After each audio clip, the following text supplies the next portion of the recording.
My last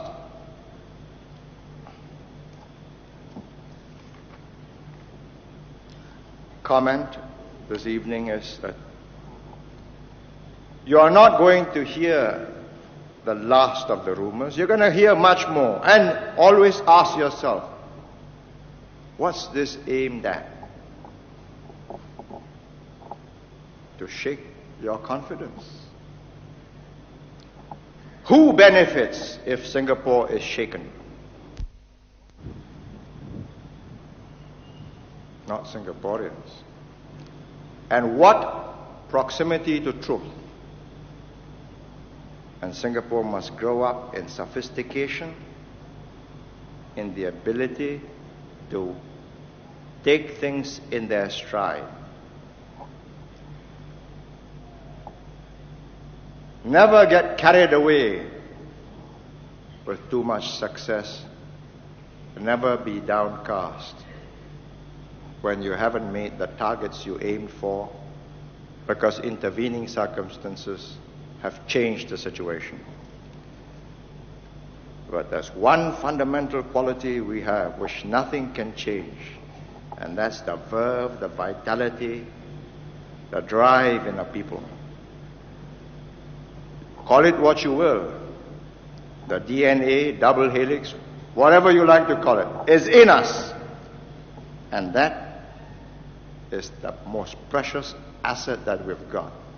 And that can only be used if there is organization, there is cohesion, there is unity of purpose and objective between government,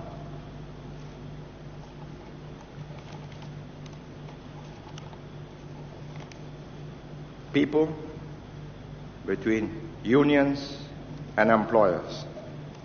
And let me end up by another quote from the London Times. This is the 13th of August, and the writer is Michael Lipton, Professorial Fellow of the Institute of Development Studies, Sussex. He said, 3 years ago, the government of Ceylon invited the International Labour Office, ILO, to send a team to advise on Ceylon's development problems. As a member of that team, I am struck by an uncanny similarity between Ceylon's problems in 1971 and Britain's in 1974.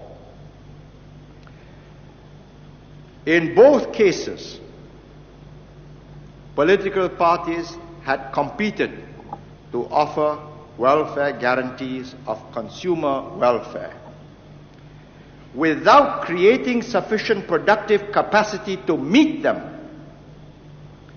In both cases, governments were driven to borrow abroad at ever-rising interest rates in a desperate attempt to sustain living standards. Ceylon had the excuse of poverty. Britain has not. Now, we may have the excuse of semi-poverty, but let's not get into that syndrome. If people say that balancing our budget, refusing to go along with the fads and fancies of the contemporary permissive societies of the West, if that is authoritarianism, well, so be it. I'm solvent. Singapore's solvent.